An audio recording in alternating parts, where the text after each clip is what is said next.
Congresswoman Marjorie Taylor Greene says she will force vote over Speaker Johnson's ouster next week.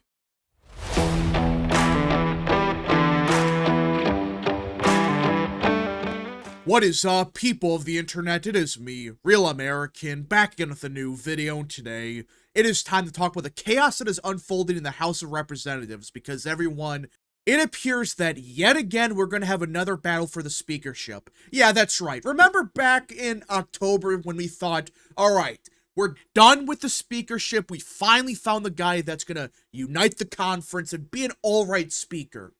Well, it appears that's not the case. In fact, Speaker Mike Johnson has been such a disaster.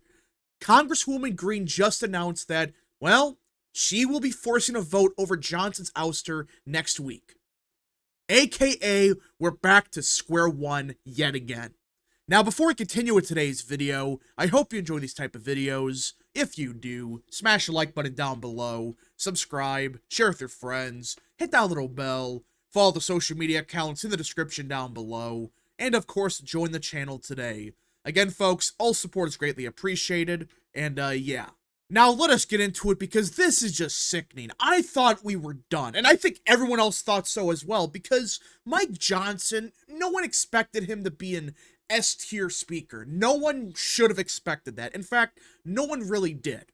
But everyone, including myself, thought he was going to be a solid speaker. He was going to be someone that actually got something worth a damn done. But somehow, you can argue that Speaker Mike Johnson has been far more egregious than McCarthy. And it's gotten so bad that there's a chance that next week, Speaker Johnson is gone. So let's get into it. Congresswoman Marjorie Taylor Greene announced Wednesday she will force a vote over House Speaker Mike Johnson's ouster next week, a move that comes after Democrats have said they will vote to kill the effort and ensure Johnson doesn't lose his job. Which should tell you everything about the speakership. The fact that Democrats are openly saying, not just one or two of them, no, the ones in leadership are saying, we will protect Mike Johnson. That should tell you everything about the speakership. And I'm just sad about this, because I really thought Mike Johnson was our guy. He was going to be the speaker when Trump won. You know, that's what everyone was hoping for, that this is finally the speaker we've been waiting for decades. Yet somehow, the past 2 months, he's been a downgrade from McCarthy.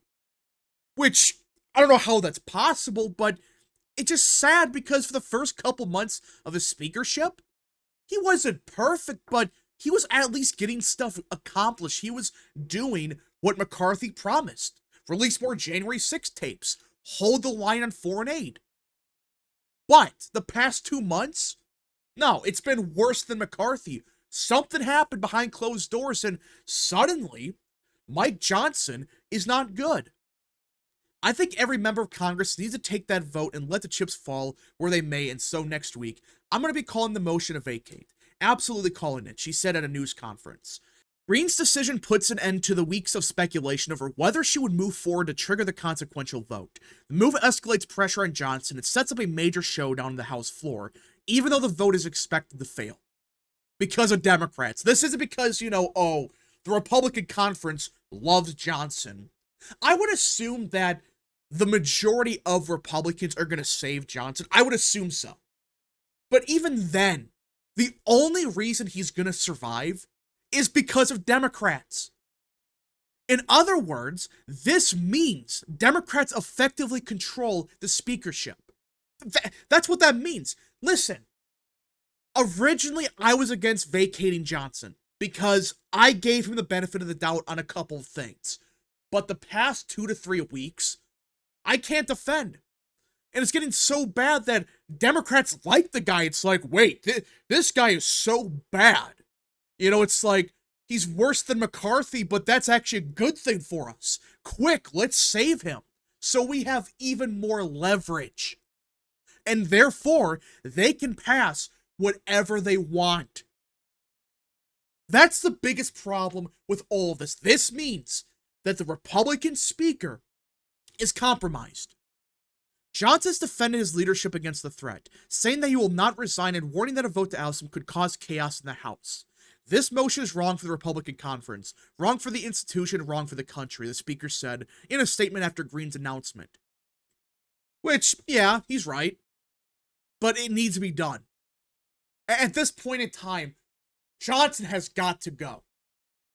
And I like Johnson. This is what hurts me the most about this. I actually had hope that we finally found the speaker we've been waiting for.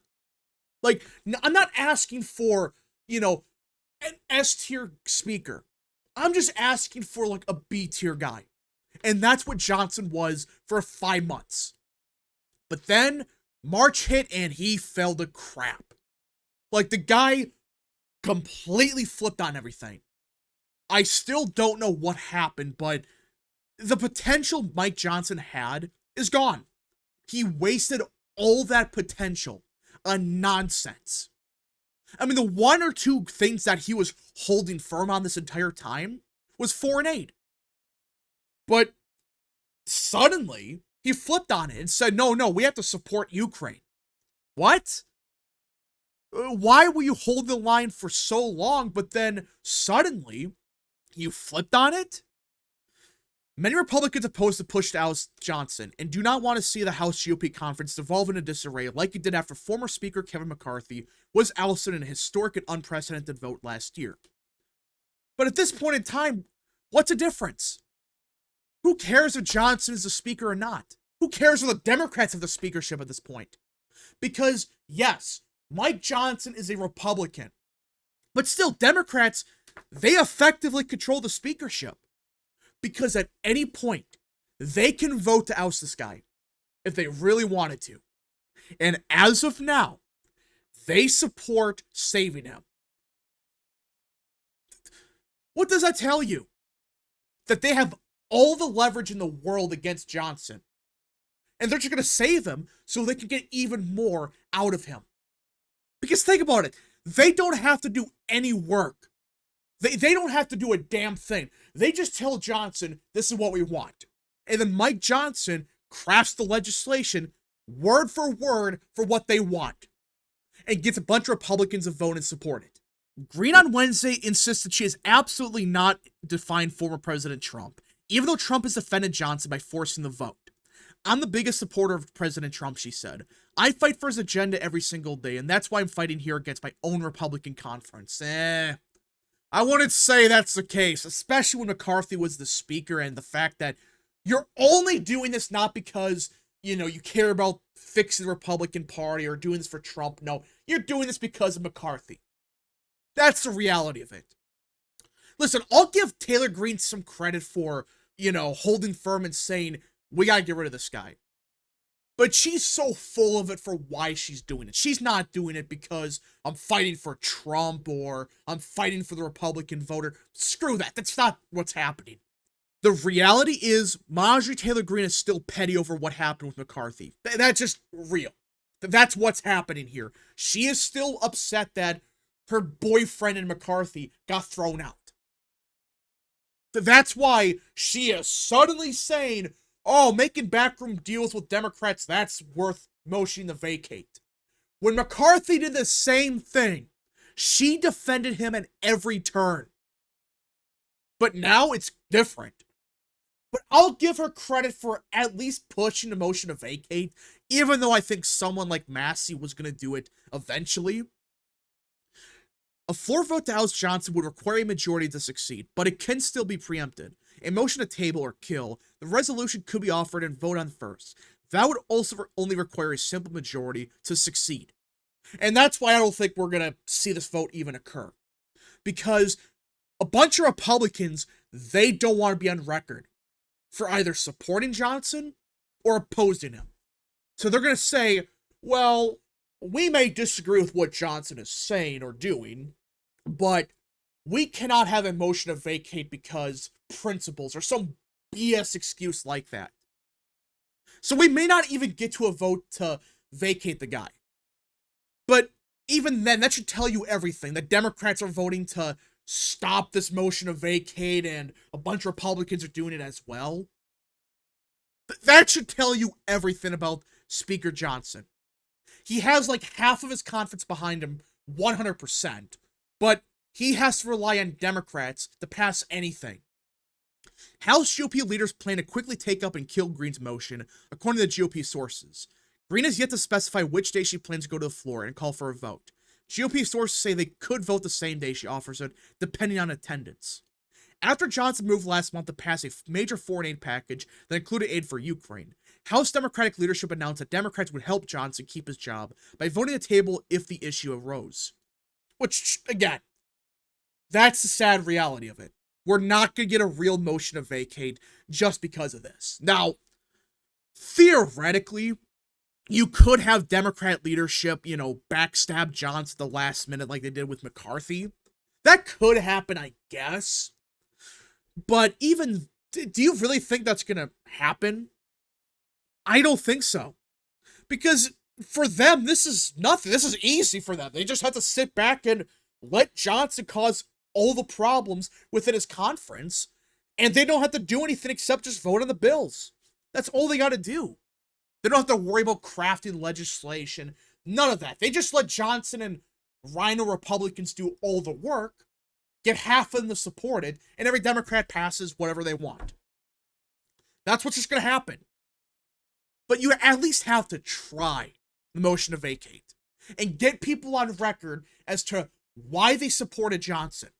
If you're a Republican or even a Democrat, they got to answer to their voters why they supported Johnson.